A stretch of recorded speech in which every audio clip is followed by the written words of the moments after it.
Il existe beaucoup de sortes de fentes différentes, mais il y en a juste deux qui sont toujours comparées ensemble, la fente avant et la fente arrière.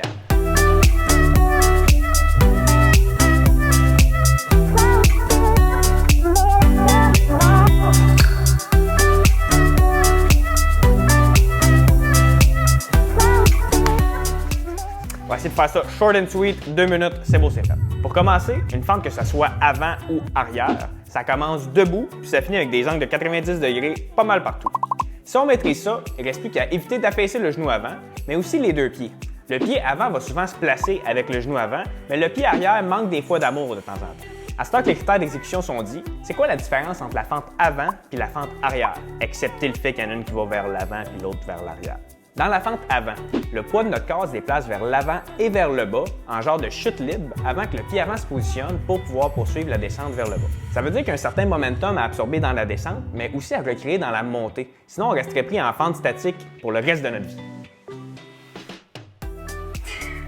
Pour ce qui est de la fente arrière, il y a aussi un momentum qui va être créé vers l'arrière. Par contre, il est plus rapidement contrôlé parce que le deuxième appui se fait plus rapidement. Le poids de notre corps se déplace de façon plus verticale, puis dans la remontée, le retour à la position de départ se fait plus par un effort d'équilibre à l'appui avant que par une poussée comme dans la fente avant. Bon, fait que ça fait le tour pour ce qui est de la différence entre les mouvements. Maintenant, on va les mettre une contre l'autre pour déterminer quelle qui devrait être priorisée dans les entraînements de mise en forme générale.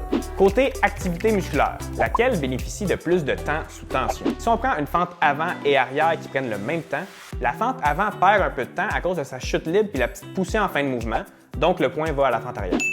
Laquelle bénéficie d'une plus grande moyenne de contraction musculaire. Si on mesure juste les muscles principaux, donc quadriceps et grands fessiers, c'est la fente arrière qui, en moyenne, sollicite plus les muscles. Laquelle bénéficie d'un plus grand pic de contraction musculaire. À ce niveau-là, c'est la fente avant. Le pic de contraction est probablement causé au freinage ou à la poussée pour revenir à la position initiale.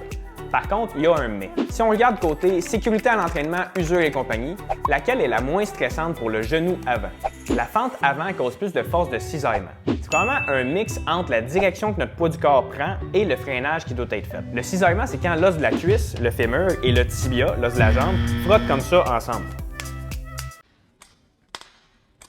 C'est quelque chose qu'on tente de minimiser en entraînement. Laquelle est la moins stressante pour le genou arrière? La réalité, c'est que je ne le sais pas. Il n'y a pas encore de données scientifiques là-dessus en ce moment, donc on va laisser ça sur la glace pour le moment. Laquelle bénéficie de plus de contrôle? Même si la fente arrière demande plus d'équilibre, c'est une composante qui est entraînable, tandis que la petite chute libre dans la fente avant ne peut pas entraîner une petite chute libre, donc le point va à la fente arrière. Côté fait divers, laquelle est la plus intuitive? Là, c'est la fente avant.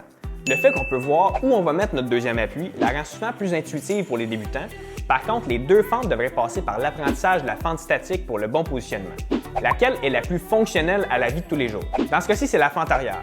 Aller attacher ses souliers, c'est pas mal comme une fente arrière, puis la phase de remontée de la fente arrière ressemble beaucoup plus à l'action de monter des marches, monter une colline, monter une montagne, que la poussée à 45 degrés vers l'avant de la fente avant.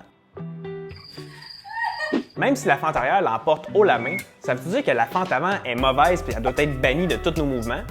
Ben non. Ce qui est important, c'est de savoir la différence entre les deux puis de savoir pourquoi on choisit l'une plutôt que l'autre dans nos entraînements. En ce qui me concerne, le simple fait qu'il y a plus de contraction musculaire pour moins de cisaillement me suffit amplement pour choisir la fente arrière par-dessus la fente avant. C'est pour ça que la fente avant, je m'en sers juste quand je peux les marcher. Comme ça, j'ai pas à arrêter le momentum complètement. Je m'en sers plutôt pour poursuivre mon aire d'aller. Le reste du temps, j'utilise des fentes arrière parce que c'est plus spécifique à mes besoins.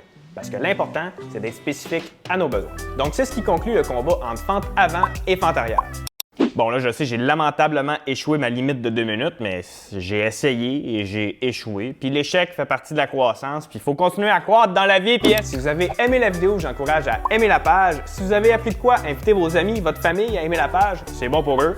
Partagez le contenu et je vous dis à la prochaine.